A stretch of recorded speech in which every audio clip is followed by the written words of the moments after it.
Hello sa tanan natong mga viewers diha, maayong adlaw kaninyong tanan. Lain na usab ang adlaw nga nilabay o karon oras na sad sa atong pagpaningkakay. So karon guys, naaday mi sa moto or bukid para mangita og mayuhon. So akong kauban karon si Uncle Dwight. So manguha mi karon og mga ubod sa kawayan guys, kay amo ning lutuon sa gata or ginataan. Karon guys, naa na mis ilawom sa kawayanan ug nakakita si Uncle og dako kayo nga ubod sa kawayan.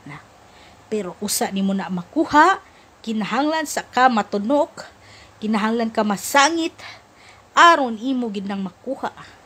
E sa inyong nakita diha karon, grabe kayo ang mga tunok. Ug way swerte, sure gyud nga ikaw matusok. So, kinahanglan gyud nga mag-amping kita kay dili gyud lalim kining mangita og sud-an sa bukid. Human sayang pagpanglimpasog, pakiglalis, pakig-away sa mga kagingking ug tuod, nakuha ra gyud ni Uncle ang dakong ubod. So mao ni siya guys. Tako kayong ubod ang iyang nakuha. Ug saway paglangay-langay iya dayon kining hinluan aron masulod na sa among mahiwagang sudlanan.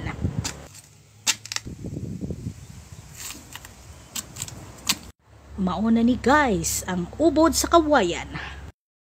Unya gibuntan na ang mahiwagang lubi nga maoy mo kumpleto sa atong ginataang ubod sa kawayan. So kining lubi guys, libre ra ni, pinuwakan. Na ay daghan sa kalubian, bawal sakon, pamuwak lang. Unya, kinahuman naman mig panguha, oras na para ato ning lutuon. So, ang atong buhaton guys, ato ning sliceon og nipis. Nya inikhuman ato dayong pabukawan aron mawala ang iyang pait. So mauna ni ang iyang itsura, human nato ma-slice og nipis. Tanawa ninyo guys, dili na halata ang ubod sa kawayan. Ato na dayong ilunod ang atong ubod sa nagbukaw-bukaw nga tubig. So ato raning pabukawan hangtod nga mawala na gyud ang iyang pait. Ug karon gikagud na ni Uncle ang mahiwagang lubi para sa atong gata.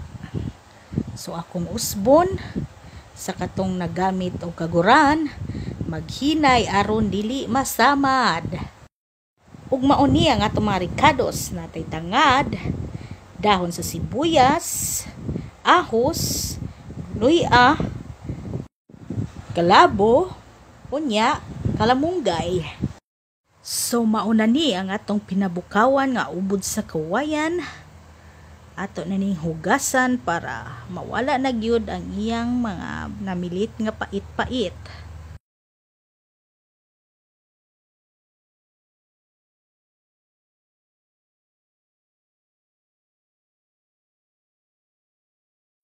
So, magbutang ta og asin.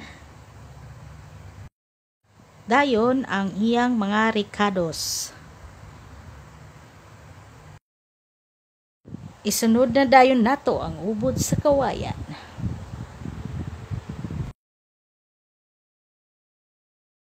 Unya ang gata.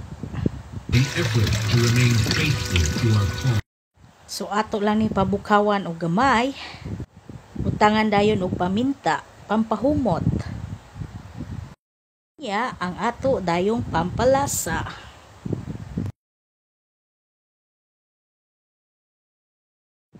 Unya ang ato dayong dahon sa kalamunggay. Ato lang ning ihalo para maluto na ang atong kalamunggay.